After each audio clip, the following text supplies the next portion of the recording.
আজকে আমরা আলোচনা করব অর্থাৎ সুপারপজিশন থিওরামের প্র্যাকটিক্যাল এক্সাম্পল 2। তাহলে সুপারপজিশন থিওরামের প্র্যাকটিক্যাল এক্সাম্পল 2 এর ক্ষেত্রে যদি লক্ষ্য করি, এখানে একটা সার্কিট দেওয়া আছে। সো এই সার্কিটের ক্ষেত্রে সোর্স আছে দুইটা ভোল্টেজ সোর্স, একটা হচ্ছে 6 ভোল্ট আর এর সাথে ইন্টারনাল রেজিস্ট্যান্স আছে 0.5 ওহম, এবং আরেকটা সোর্স আছে সেটা হচ্ছে 12 ভোল্ট এবং তার সাথে ইন্টারনাল রেজিস্ট্যান্স যেটা যুক্ত আছে সেটা হচ্ছে 1 ওহম। সো এখানে R1 রেজিস্টার অর্থাৎ 2.5 ওহম রেজিস্টারের ভিতর থেকে যে কারেন্টটা ফ্লো হচ্ছে সেটা হচ্ছে I1, আর 2 ওহম রেজিস্টারের ভিতর থেকে যে কারেন্ট ফ্লো হচ্ছে সেটা হচ্ছে I2, এবং 6 ওহম রেজিস্টারের ভিতর থেকে যে কারেন্ট ফ্লো হয় সেই টোটাল কারেন্টটা হচ্ছে I। সো আমাদের এখানে বের করতে হবে যে সুপারপজিশন থিওরাম অ্যাপ্লাই করে আমাদের I1, I2 এবং I এই যে কারেন্টগুলো আছে এই কারেন্টগুলোর ভ্যালু বের করতে হবে। আর 6 ওহম রেজিস্টারের ভিতর থেকে কারেন্ট ফ্লো হওয়ার ফলে যে ভোল্টেজটা এখানে উৎপন্ন হয় সেই ভোল্টেজ বা পটেনশিয়ালের ভ্যালু ফাইন্ড আউট করতে হবে। সো আমরা যদি সুপারপজিশন থিওরাম এই সার্কিটের ক্ষেত্রে অ্যাপ্লাই করতে চাই, ফার্স্ট আমাদের যেটা করতে হবে যে এই সার্কিটের যে কারেন্টগুলো আছে সেই কারেন্টগুলোর ডিরেকশনগুলো খেয়াল করতে হবে। এখানে যেহেতু কারেন্টের ডিরেকশন দেওয়া আছে তাই আমাদের ধরে নেওয়ার প্রয়োজন পড়েনি। যদি কারেন্টের ডিরেকশন দেওয়া না থাকতো তাহলে আমরা কারেন্টের ডিরেকশন যে কোনো একদিকে ধরে নিতাম। সো এখানে কারেন্টের ডিরেকশন I1 কারেন্টের ডিরেকশন এদিকে, I2 কারেন্টের ডিরেকশন এদিকে এবং I টোটাল কারেন্টের ডিরেকশন নিচের দিকে দেওয়া আছে। সো প্রথম প্রসেস গেল। এর পরবর্তীতে যেটা হচ্ছে আমাদের খেয়াল করতে হবে যে এখানে ভোল্টেজ সোর্স আছে কয়টা। সো এখানে ভোল্টেজ সোর্স আছে দুইটা, একটা 6 ভোল্ট আর একটা আছে 12 ভোল্ট। সো এখন যে কোনো একটা সোর্সকে অ্যাক্টিভ রেখে বাকি সোর্সটাকে আমাদের ইনঅ্যাক্টিভ করতে হবে, এবং যে সোর্সটা আমরা ইনঅ্যাক্টিভ করব সেই সোর্সটার সাথে যদি ইন্টারনাল রেজিস্ট্যান্স থাকে, যেমন এখানে আছে 0.5 ওহম, এখানে আছে 1 ওহম, তাহলে এই সোর্সটাকে ইনঅ্যাক্টিভ করার সময় এই ইন্টারনাল রেজিস্ট্যান্সটাকে ওই সিরিজে প্লট করে দিতে হবে, অর্থাৎ সিরিজে ওই ইন্টারনাল রেজিস্ট্যান্সটাকে বসিয়ে দিতে হবে। সো এখন আমরা যদি প্র্যাকটিক্যাল অ্যাপ্লাই এর দিকে যাই তাহলে দেখব যে প্রথমত আমরা এখানে অ্যাক্টিভ রাখছি 6 ভোল্ট ভোল্টেজ সোর্সটাকে, এবং তাহলে 12 ভোল্ট যে ভোল্টেজ সোর্স আছে সেটাকে আমাদের অবশ্যই ইনঅ্যাক্টিভ করতে হবে। আর ইনঅ্যাক্টিভ করার ক্ষেত্রে এখানে যেহেতু 1 ওহম ইন্টারনাল রেজিস্ট্যান্স দেওয়া আছে, সো এখানে এই 1 ওহম যে ইন্টারনাল রেজিস্ট্যান্স আছে সেটাকে এই সিরিজ কানেকশনে এই সার্কিটে বসিয়ে দিতে হবে। সো প্রথম 6 ভোল্ট এখানে হচ্ছে ভোল্টেজ সোর্স আর 0.5 ওহম রেজিস্ট্যান্স আছে, আর এই 6 ভোল্টের ফলে হায়ার পটেনশিয়াল থেকে লোয়ার পটেনশিয়ালের দিকে যেহেতু কারেন্টের ফ্লো হয়, সেহেতু এখানে 6 ভোল্টের ফলে কারেন্টের যে ফ্লো হবে সেটাকে ডিনোট করার জন্য আমরা ড্যাশ যে চিহ্নটা আছে সেটা ইউজ করব। এই জন্য আমরা এখানে ব্যবহার করছি I1 dash, I2 dash and I dash. So কারেন্টের ফ্লো এখানে হচ্ছে R1 এর ভিতর থেকে I1 ড্যাশ, এটা 2.5 ওহম রেজিস্টারের ভিতর থেকে, আর 2 ওহমের ভিতর থেকে হচ্ছে I2 ড্যাশ, আর 3 এর ভিতর থেকে হচ্ছে I ড্যাশ। সো কারেন্টের ফ্লো যদি এখান থেকে যেহেতু হচ্ছে এই পয়েন্টে এসে কারেন্টটা দুই ভাগে ভাগ হয়ে যায়, এবং এই পয়েন্টে R3 এবং অর্থাৎ 6 ওহম রেজিস্টার আর 2 ওহম রেজিস্টার এই দুইটা ক্ষেত্রে যদি লক্ষ্য করি, এখানে আবার এই 2 ওহম রেজিস্টার এবং 1 ওহম রেজিস্টার এই দুইটা আছে সিরিজে। এই জন্য আমরা এটাকে সরাসরি R2 লিখলাম। So R2 is equal to হবে 2 plus 1, that means 3 ohm register, অর্থাৎ টোটাল এই ব্রাঞ্চটা হচ্ছে 3 ওহম রেজিস্টার। সো এখানে আমরা যদি কারেন্টের ভ্যালু অর্থাৎ I1 ড্যাশ, I2 ড্যাশ এবং I ড্যাশের ভ্যালু ফাইন্ড আউট করতে চাই, তাহলে অবশ্যই আমাদের টোটাল যে ইকুইভ্যালেন্ট রেজিস্ট্যান্স আছে সেই ইকুইভ্যালেন্ট রেজিস্ট্যান্সের ভ্যালু বের করতে হবে। সো ইকুইভ্যালেন্ট রেজিস্ট্যান্সের যে ভ্যালু হবে সেটা হচ্ছে RE is equal two R1 plus এখানে এই 2 ওহম আর 1 ওহম এই দুটো যেহেতু সিরিজে আছে তাই এদেরকে একসাথে লিখছে R2। সো R2 হচ্ছে 3 ওহম, মানে 2 + 1 অর্থাৎ 3 ওহম। তাহলে এই R2 এবং R3 এই দুইটা আছে প্যারালালে। তাহলে যেহেতু R2 এবং R3 প্যারালালে আছে, তাই আমরা লিখতে পারি যে R2 × R3 by R2 + R3। So এখানে R1 এর ভ্যালু হচ্ছে 2.5 ওহম প্লাস R2 এর ভ্যালু হচ্ছে 3 ওহম, R3 এর ভ্যালু হচ্ছে 6 ohm. So 3 × 6 by 3 + 6, final calculation করলে এটার অ্যান্সার আসবে 4.5 ওহম। সো এটার ভ্যালু পাইছি আমরা 4.5 ওহম। সো আইয়ন ড্যাশ এখানে হচ্ছে টোটাল কারেন্ট 6 ওহম রেজিস্টারের ফলে, ওই 6 ভোল্ট ভোল্টেজ সোর্সের ফলে। তাহলে so I one dash is equal to হবে total voltage by total resistance.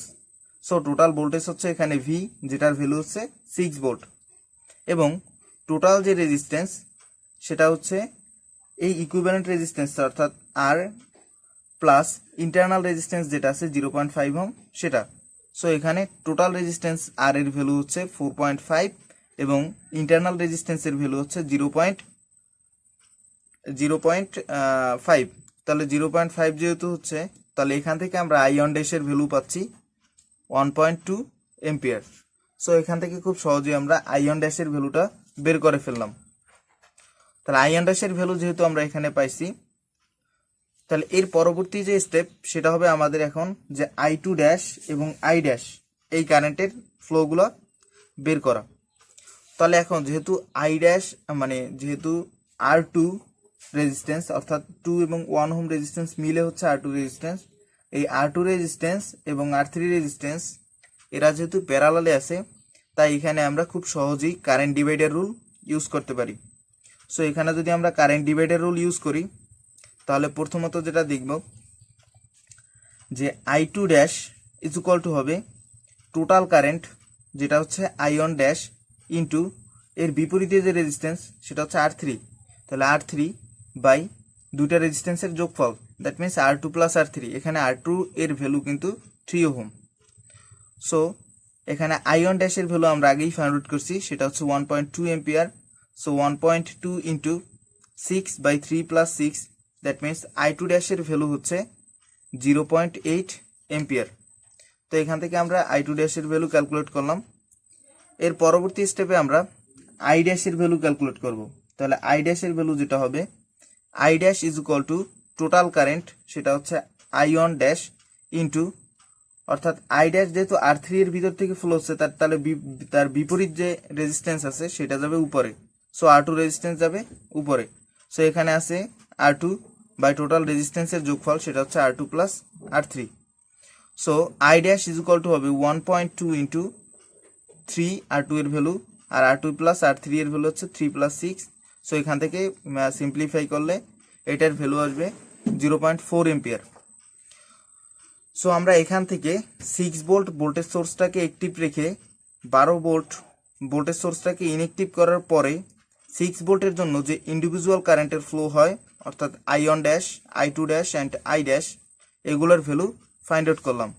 আর সেগুলো হচ্ছে আইয়ন ড্যাশের ভ্যালু হচ্ছে 1.2 এম্পিয়ার, I2 ড্যাশের ভ্যালু হচ্ছে 0.8 এম্পিয়ার এবং I ড্যাশের ভ্যালু হচ্ছে 0.4 এম্পিয়ার। এবার পরবর্তী ক্ষেত্রে আমরা এখন 12 ভোল্ট যে ভোল্টেজ সোর্সটা আছে, 12 ভোল্ট ভোল্টেজ সোর্সকে অ্যাক্টিভ রেখে 6 ভোল্ট যে ভোল্টেজ সোর্স আছে সেটাকে ইনঅ্যাক্টিভ করব। তাহলে এখানে যেহেতু ইন্টারনাল রেজিস্ট্যান্স 0.5 ওহম আছে, তাই 0.5 ওহম যে ইন্টারনাল রেজিস্ট্যান্স আছে একে এই সিরিজে খুব সহজেই প্লট করে দেওয়া যাবে।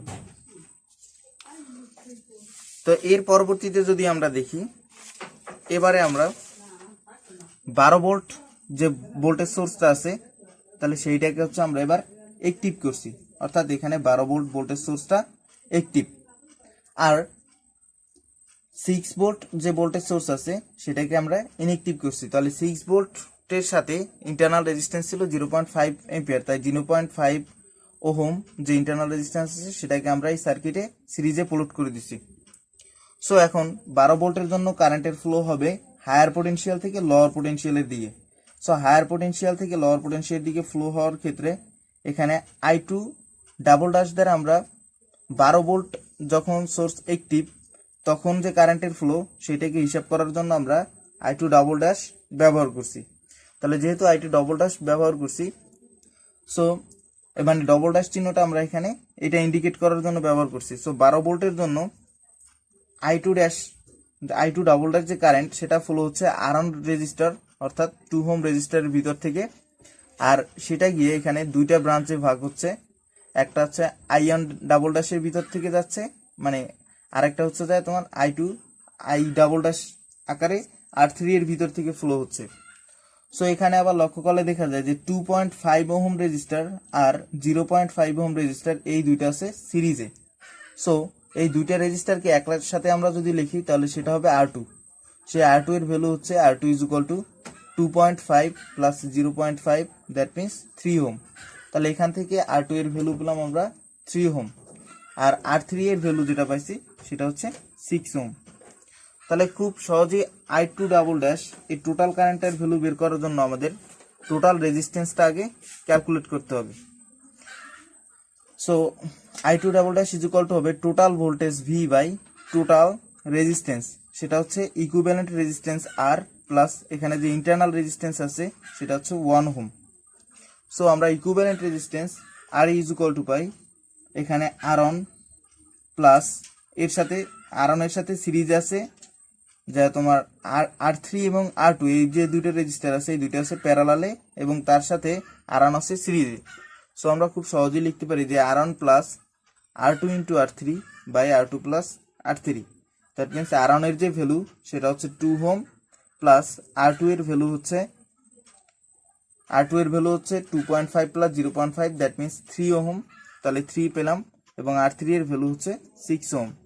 So R is equal to হবে R1 plus R2 into R3 by R2 plus R3 that means 2 plus 3 into 6 by 3 plus 6 is equal to 4 ohm. So এটা আমরা টোটাল কারেন্ট I2 ডাবল ড্যাশের ভ্যালুটা এখান থেকে বের করতে ফেলছি। So I2 double dash is equal to total voltage by RE that means equivalent resistance plus internal resistance. তাহলে টোটাল ভোল্টেজের ভ্যালু হচ্ছে 12 আর এখানে RE ইকুইভ্যালেন্ট রেজিস্ট্যান্সের ভ্যালু হচ্ছে 4 আর ইন্টারনাল রেজিস্ট্যান্স হচ্ছে 1। সো এখান থেকে ভ্যালু পাবো আমরা 2.4 এম্পিয়ার। সো 2.4 এম্পিয়ার হচ্ছে এখানে টোটাল কারেন্ট অর্থাৎ I2 ডাবল ড্যাশ। তাহলে এরপরে আবার যদি লক্ষ্য করি যে এখানে R3 এবং R2 এই যে দুইটা রেজিস্ট্যান্স আছে এই দুইটা রেজিস্ট্যান্স দ্যাট মিন এই R3 আর এটা হচ্ছে R2 এরা আছে প্যারালালে। সো এখানে এদের ভিতর থেকে যে ব্রাঞ্চ কারেন্টগুলো সেগুলো ফাইন্ড আউট করার জন্য আমরা খুব সহজেই সিডিআর বা কারেন্ট ডিভাইডার রুল ইউজ করতে পারি। তাহলে কারেন্ট ডিভাইডার রুল যেহেতু ইউজ করতে পারি তাই আমরা I1 ডাবল ড্যাশের ভ্যালু যদি বের করতে চাই তাহলে তার বিপরীতে যে রেজিস্ট্যান্স আছে সেটা হচ্ছে 6 ohm. So I1 double dash is equal to হবে I2 ডাবল ড্যাশ ইন্টু তার বিপরীতের রেজিস্ট্যান্স, এখানে I2 ডাবল ড্যাশটা হচ্ছে টোটাল কারেন্ট আর তার বিপরীতে যে রেজিস্ট্যান্স আছে সেই বিপরীতের রেজিস্ট্যান্সটা হচ্ছে R3। So I2 double dash into R3 by R2 plus R3। So I2 double ড্যাশের ভ্যালু হচ্ছে এখানে 2.4 ইন্টু 6 বাই 3 প্লাস 6। সো এখান থেকে আমরা টোটাল I1 ডাবল ড্যাশের যে ভ্যালু পেলাম সেটা হচ্ছে 1.6 এম্পিয়ার। ঠিক একইভাবে I ডাবল ড্যাশের ভ্যালু যদি বের করতে চাই তখন I double dash is equal to হবে I2 double dash into R2 অর্থাৎ এই I ডাবল ড্যাশের বিপরীতে যে রেজিস্ট্যান্স আছে R2 সেই রেজিস্ট্যান্স বাই টোটাল রেজিস্ট্যান্সের যোগফল সেটা হচ্ছে R2 plus R3। So is equal to হবে 2.4 ইন্টু R2 এর ভ্যালু হচ্ছে এখানে 3, তাহলে 3 by 3 plus 6 that means 0.8 ampere. So আমরা এখন একে একে I1 double dash I2 double dash এবং I ডাবল ড্যাশ এই যে টোটাল কারেন্টগুলো আছে এগুলোর ভ্যালুগুলো ক্যালকুলেট করে ফেলছি। তার পূর্ববর্তী যে স্টেপে আমরা হচ্ছে I1 ড্যাশ এবং I2 ড্যাশ আর I ড্যাশ এর ভ্যালু ক্যালকুলেট করছিলাম। সো এখন I2 ড্যাশের I1 double dash I2 double dash এবং I ডাবল ড্যাশ এদের যে ডিরেকশন আর I1 ড্যাশ I2 ড্যাশ এবং I3 ডাবল ড্যাশ এদের ডিরেকশনের সাথে মিলিয়ে আমরা এদের অ্যালজাব্রিক সামটা এখন ক্যালকুলেট করব। আর এই অ্যালজাব্রিক সামের মাধ্যমে আমরা টোটাল যে কারেন্টগুলো আছে অর্থাৎ I1 I2 এবং I অর্থাৎ যখন দুইটা সোর্সই কানেক্টেড থাকে তখন আমরা যে কারেন্টের ভ্যালুটা পাবো সেই কারেন্টের ভ্যালুটা এখান থেকে ফাইন্ড আউট করতে পারবো। সো এখন যদি আমরা I এর ক্ষেত্রে যাই, অর্থাৎ I কারেন্টের ডিরেকশন এখানে আছে, প্রথম I1 ড্যাশের ডিরেকশন হচ্ছে নিচের দিকে, ঠিক আবার I2 I ডাবল ড্যাশের যে ডিরেকশন সেটা হচ্ছে যায় নিচের দিকে। তাহলে এজন্য I ইজ ইকুয়াল টু হবে অ্যালজাব্রিক সামের ক্ষেত্রে যেহেতু দুইটার ডিরেকশন একই দিকে তাই I dash plus I double dash. তাহলে I ড্যাশের ভ্যালু হচ্ছে এখানে 0.8 ওহম প্লাস 0.4 ওহম। সো এখানে টোটাল ভ্যালু আসবে 1.2 এম্পিয়ার। পরবর্তী স্টেপে যদি দেখি তাহলে সেক্ষেত্রে হচ্ছে I1 এর ভ্যালু। তাহলে এখানে I1 ড্যাশের ভ্যালুর ডিরেকশন হচ্ছে এই দিকে আর এখানে I1 ডাবল ড্যাশের ভ্যালু হচ্ছে তার ঠিক বিপরীত দিকে। সো এখানে যার ভ্যালু বেশি সেটাতে এখানে তাহলে আমরা I1 ইজ ইকুয়াল টু পাবো I1 dash minus I1 double dash. যেহেতু এটা দুইটা ডিরেকশন বিপরীত দিকে এই জন্য আমরা এখানে মাইনাস সাইনটা ইউজ করছি। সো এখানে 1.2 মাইনাস 1.6 দ্যাট মিনস এর ভ্যালু আসবে মাইনাস 0.4 এম্পিয়ার। আবার ঠিক একইভাবে I2 এর ক্ষেত্রে যদি লক্ষ্য করি তাহলে I2 ড্যাশ এর ডিরেকশন হচ্ছে এদিকে আর I2 ডাবল ড্যাশের ডিরেকশন হচ্ছে এদিকে, অর্থাৎ দুইটা আছে পরস্পর বিপরীত দিকে। এজন্য আমরা লিখতে পারি যে I2 is equal two I2 double dash minus I2 dash. তাহলে I2 ডাবল ড্যাশ যদি এখানে হয় তাহলে I2 ডাবল ড্যাশের ভ্যালু কত 2.4 মাইনাস 0.8 ইজ ইকুয়াল টু হবে 1.6 এম্পিয়ার। সো আমরা এখান থেকে ফাইনাল যে কারেন্টের ভ্যালু অর্থাৎ I এর ভ্যালু, I1 এর ভ্যালু এবং I2 এর ভ্যালু এগুলো ফাইন্ড আউট করে ফেললাম। এখন টোটাল যে কারেন্টটা I সেটা ফ্লো হয় 6 ওহম রেজিস্টারের ভিতর থেকে।